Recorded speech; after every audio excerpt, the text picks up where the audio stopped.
Sunny Hostin, who's one of the ladies around the table at The View, she was on a podcast and she was asked about voter ID laws and why there's controversy here. Why is it a problem for a state to ask for a voter to show and prove that they are who they say they are before they can vote?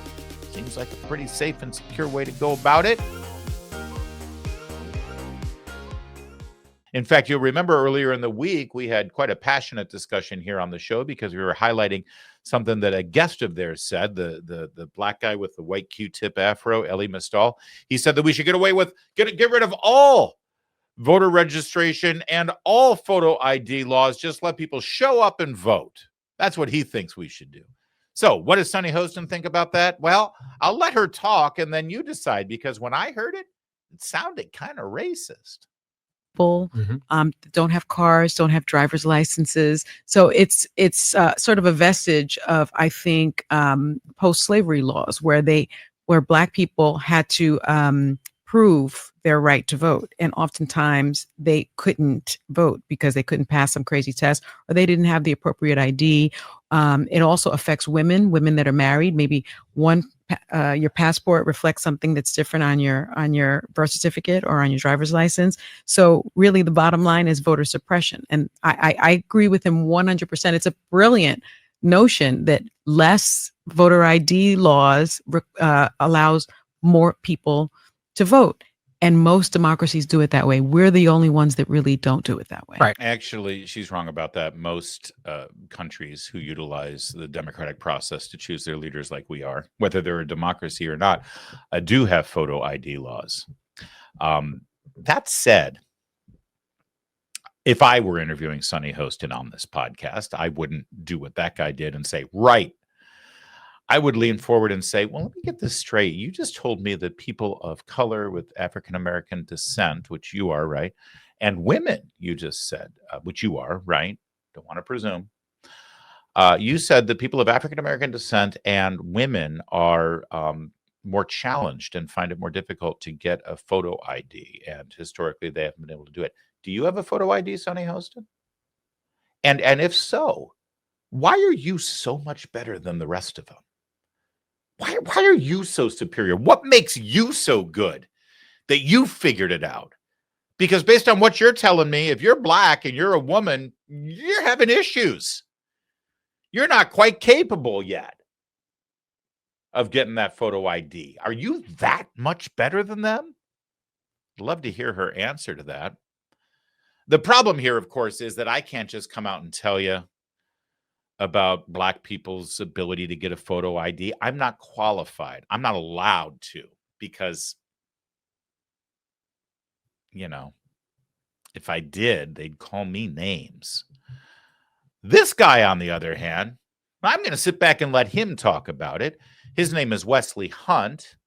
He's a congressman from Texas, and he feels very strongly about the whole Black people historically can't get photo IDs thing. Congressman Hunt, what do you think about that? Now, I'm sitting here right now, and I got to tell y'all, I'm Black, and I'm a veteran. I have 6 forms of government ID. 6. I've been Black for my whole life. I've been a veteran since 2000 when I was at West Point. The insinuation that Black and brown people cannot get an ID to vote like every other citizen, regardless of your race, religion, color, or creed, is insulting. I actually refer to this as the soft bigotry of low expectations. We, as all Americans, should want free and fair elections. We aren't making it more difficult for people to get an ID to vote. I have an 18-month-old little boy. Do you know the first thing that he got when he was born that I had to sign for? A birth certificate. Yeah, that says it all. See, I didn't need to say a damn thing.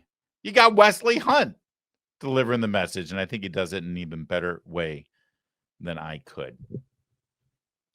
By the way, this whole canard about photo ID and voter suppression, as you heard from Sunny Hostin. Again, earlier in the week, we talked about this, and I made a pretty passionate case that it's amazing how these bigots who say they care about African-American people not getting a photo ID only leave the conversation at that.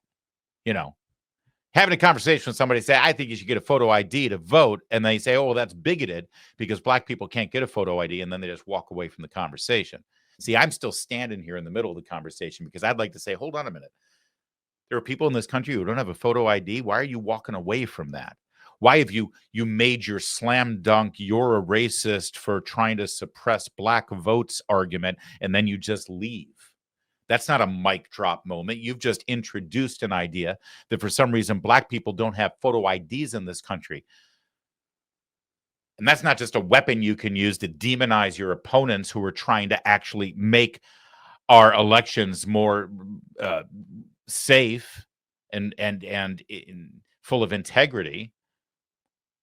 See, to me, when you raise that issue, you're now opening up a whole new conversation. I'm still standing here having the conversation where I want people in this country to be able to cash a check, open a bank account, get on an airplane, get an education, do anything that you need a photo ID. All you care about is making sure that you can use that talking point as a weapon and call me racist. Well, let's look at the facts. The most famous voter ID law that was demonized and challenged in this country over the past 4 years was passed by Republicans in the state of Georgia. Major League Baseball boycotted the state and pulled the All-Star game from Atlanta because it was so racist.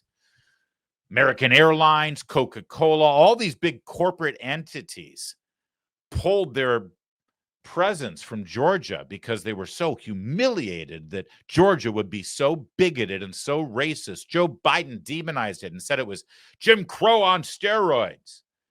Remember? Talked about it all the time, that this is all an intention to suppress the black vote. Since that law was passed in Georgia, they've had two major elections, the 2022 midterms and the 2024 presidential election. Contrary to what you heard from Joe Biden and Major League Baseball and from Democrats and racists like Sonny Hostin, the vote was not suppressed in those two elections. In fact, quite the opposite occurred. Voter turnout broke records significantly in the African American community. It's almost like black people are not only capable of getting photo IDs, but they in fact do have photo IDs and they use them to vote, and it's not suppressing them and it's not keeping them from voting. It's keeping their elections rock solid, which is really what we want here. But I don't want the facts to get in the way of a good talking point that's utilized and wielded by our media and by our elites and the Democrat Party to call those of us who want election integrity racist, because, God forbid we get in the way of that. It is strange, though, that Sonny Hostin is now the messenger for this. It's kind of odd that Sonny Hostin suddenly is out there saying that black people are incapable of getting photo IDs. I mean, if I were Sonny Hostin, I wouldn't want to deliver that message because it sounds racist. It sounds like you think that black people in some way are an inferior race. And I'm sure she doesn't really mean that. Why would she deliver a message that suggests that black people are in some way inferior or incapable of doing something so basic as to get a photo ID? What do we know about Sonny Hostin's past that could maybe shed some light on this very strange thing she said? Wow. I'm a little bit in shock. I just always thought of myself as Puerto Rican, half Puerto Rican.